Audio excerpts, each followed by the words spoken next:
pa, nag-file ang inyong party list na Komunidad ng Pamilya Pasyente at Persons with Disabilities or P3PWD ng petition for mandamus with urgent application for the issuance of a writ of preliminary mandatory injunction, mahaba ito, laban kay House Speaker Martin Romualdez at sa Secretary General si Reginald Velasco.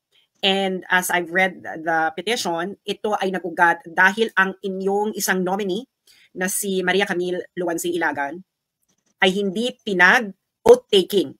Okay, paki-explain po sa amin kung anong nangyari dito. Ang maalala niyo po, nag-file ng isang petition laban sa akin, si Cardema. Kaya po na TRO ang COMELEC. Itong si House Speaker, Romualdez, kahit wala siyang TRO, ay hindi niya ako pinayagang manumpa o oath.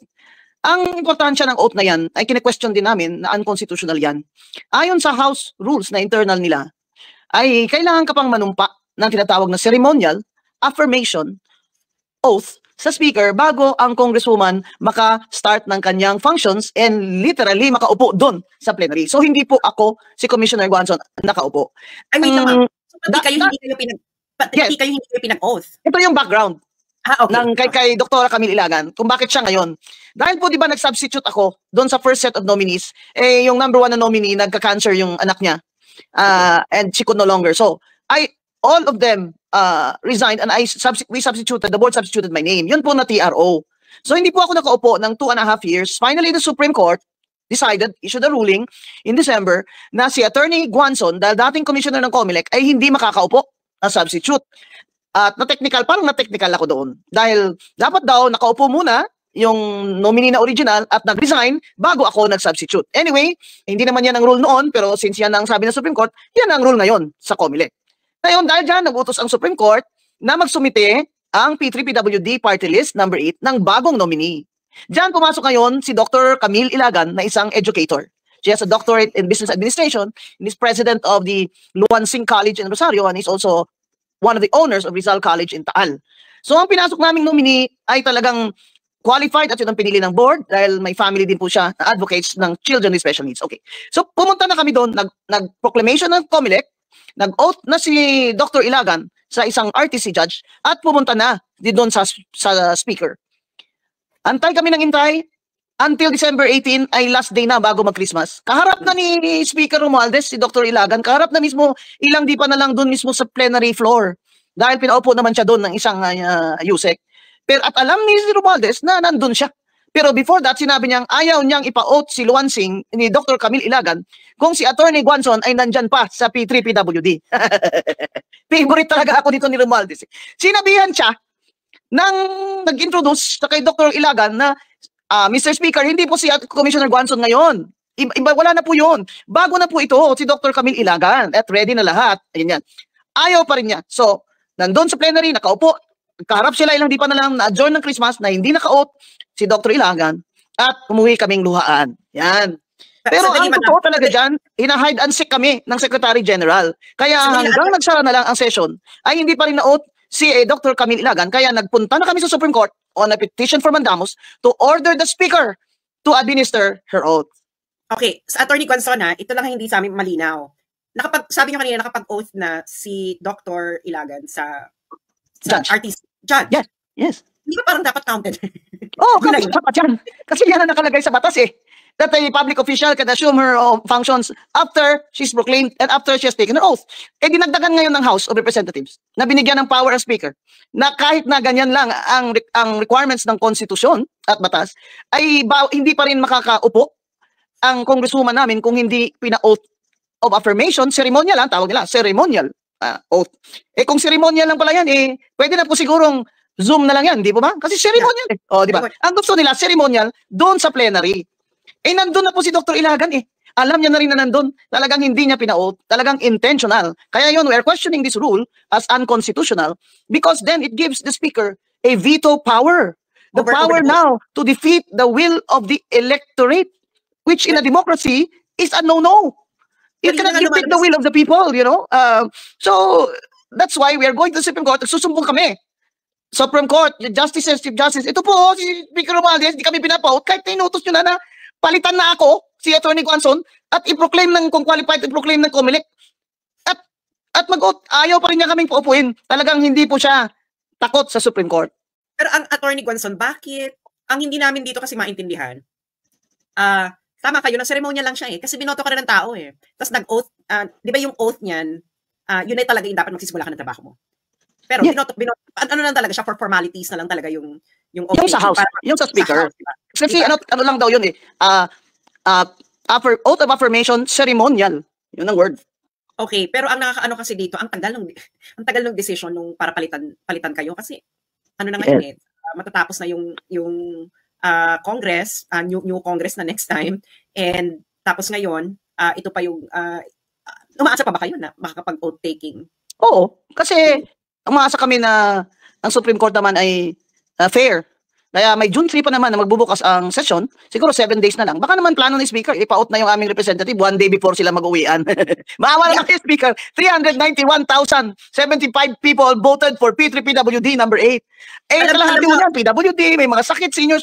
Kami, wala kaming budget for 3 years, sarili naming pera, binibigay namin sa wheelchair lahat, pa hospital, at 3 years, pero ginawa namin, nag-organize. Kaya now, as far as Marawi, meron po kaming supporters, awa ng Diyos. Pero apaka-unfair ho talaga sa mga constituents namin ito, na ang batas pala, ginagamit lang pala yung batas kung pabor sa kanila. Hindi kasi parang mamimili siya kung sinong uupo, taong bayan na yung namili kung sinong uupo bilang congressista. That's correct. The word is, he is now, has the power to veto the will of the people. Ano ito, utok, ano ito, hari ba ang nag-govern sa Pilipinas o demokrasya ba ito o ano, may hari ba? Kasi yung hari, isang sabi niya lang, hindi, wala na yan, cancel na yan, delete na yan. Hindi naman po, demokrasya po ito. Kaya yun pong aming petition, we are still hopeful. Meron pa naman pong 3 months. At pag hindi po talaga kami pinag-uot dyan, dahil yung Secretary General mismo, hindi niya kami officially hinarap at nag-agenda, he is liable also under the Anti-Graft and Corrupt Practices Act. Yeah. Attorney Guanzon, matagal na kayong nasa politika, no? At I'm pretty sure meron kayong mga kilalang meron kayong mga hindi naging nakasundo. Speaker of the House, meron ba kayo nabalita ang ganitong nangyari before na yung Speaker of the House ayaw niya yung binoto ng tao tapos hindi niya pag-o-oaten? Hindi. Kahit na yung kay Duterte na, si Speaker, sino nga yung batchmate ko sa Ateneo? Yung Alvarez? Si Pantaleon? Hindi naman, wala naman ganitong issue. Ang nagka-issue noon, dahil yan, kaya nila ginawa yung rule na yan noon, ay nagka-issue ngayon si anak ni Justice Velasco, ay tumakbo laban sa kay Congresswoman Ong Shaco Reyes ng Mindoro. Yan. At hindi pinaupo si Ong Shaco Reyes dahil hindi daw siya naka-oath ng affirmation sa Speaker. Sinabi nilang ang proclamation ng COMELEC ay hindi pa yan totoo na baka kaupo ka. Kung hindi ka nag-amend dito sa amin at nag-oath of ceremonial oath ka sa Speaker. Kasi nung araw, wala naman yan, Miss Sase. Wala yan. Nung nagsimula ang demokrasya natin, nagsimula ang mga House of Reps na yan, wala yan. Noon lang yan time ni Velasco versus yan nga, si Congresswoman, the late Congresswoman ng Ong Shaco Reyes of Mindoro. Kaya, napalitan yan. Since then, ginagamit na ng mga Speaker bilang extra power nila. Pero hindi po dapat. Grabe naman yan ka-unfair. Yun ang hindi namin maintindihan kasi wala na opposition. Kung halimbawa, kung speaker ka, kung gusto mo mawala ng opposition, wag mo na pag-voting yung kasi palagay ko po yun ang tingin niya sa akin eh. Kasi specified me. Kahit na hindi na nga ako ang representative, okay naman ako. Okay naman ako na hindi naman ako eh. Di ba? Walang problema. I humbly accepted the decision of the Supreme Court. Pero talagang he mentioned my name. For as long as Guanzon is in P3PWD, umalis daw muna ako dyan. Sir naman, ba't yun naman kami paalisin dito? Pambira naman kayo. Di ba may freedom of, may constitutional rights naman kami to association? Mag-member kami ng aming mga party list, that's our constitutional right. Hindi mo pwedeng sabihan ng COMELEC na, tanggalin yan si Guanzon sa listahan nila, na hindi ako nagre-resign, na hindi ako disqualified. Ang ayaw ko talaga po doon, yung parang gusto ni Speaker Romualdez ay sumurrender ako sa kanya. Sir, hindi nga po kami sumurrender sa Hapon. Noong digmaan, ang lolo ko mayor ng Commonwealth, tatay ko nag-guerrilla, nagkamedalya pang tunay ba? US Congressional Gold Medal, si Judge Sixto Guanzon na sa guerrilla. Yung nanay ko persisted in